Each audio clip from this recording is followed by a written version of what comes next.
I'm George Farley. Deshaun Morgan. Gavin Custer. Miles Tedecki. Brock Chilton. My name is Jaden Smith. You personally, how do you feel like this season has maybe been different for your previous seasons? It's obviously your last season on Varsity, so how do you feel like that's affected? I mean, last season we didn't get nearly as far as we wanted. You know, going into the off season, we had a different drive, different tenacity about ourselves. You know, we knew coming into it, if we wanted to make it into state, we would have to work hard, work 10 times harder than we did last year, and you know, always look forward, never look backwards, and take each day as another step on the ladder in order to reach our ultimate goal. It's really cool. I mean, it's a unique opportunity, but at the same time, it's not like, you know, an asteroid fell out of the sky and like blew up the city. I mean, it's just, you know, we're just still playing football, and you know, we've just been able to, you know, stack wins together, stack days, and just keep marching. I mean, that's kind of how you have to look at it. You kind of have to look at it like another game, you know, especially playing quarterback. You know, there's risks playing football. Like, you know, you could throw an interception every time you throw the ball.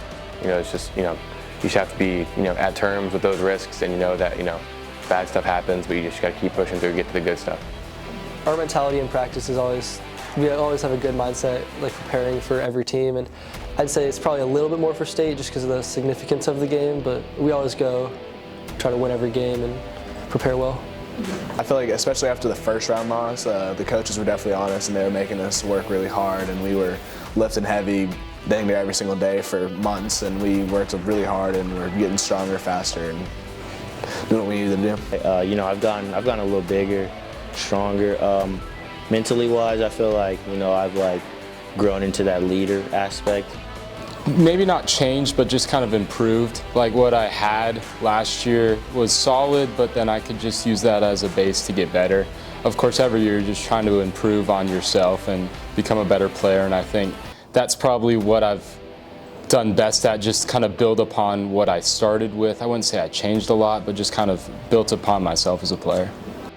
Yeah, I'd say the main thing is discipline. Like, you know, waking up at 5:30 every morning, going to practice even when you don't want to. It's a great skill in life, just to be disciplined and just do your job even if you don't want to do it sometimes. You know, I've gotten a little bigger, stronger. Mentally wise, I feel like, you know, I've like grown into that leader aspect. That bonds are just important. I feel like just having that really good bond with all your buddies and people, it can be your coworkers, your teammates, your family. Just having a really strong bond with your family can push you to do things that most people can't when they don't have love in their life. Just that team bond. You know, that, you know, if we didn't have the bond that we have this year, we wouldn't be where we are. You know, we're just so close together as a unit that we can, you know, fight through anything. I tend to get in my head a lot when I maybe mess up on a play, or I just maybe don't get off a block as quick as I want to, knowing I'm getting doubled and tripled. The way I know how to overcome it now is just simply by praying, you know, calming myself down, you know, understanding that everything's gonna work out in God's favor, and I just gotta, you know, calm down, trust my abilities, trust my skills. Sometimes I take football a little for granted, like, God, you gotta go get up and practice, and you gotta do this, and you gotta do that. But I think this year I'm just trying to enjoy it more. Like, it's the last time I'll ever play football with these guys, and it really is like something that's awesome to do. Like, it's a great experience, and I just, you know, I wanted to make sure I made the most of the last time I was able to do it. Anytime you go to state, just know that's fun.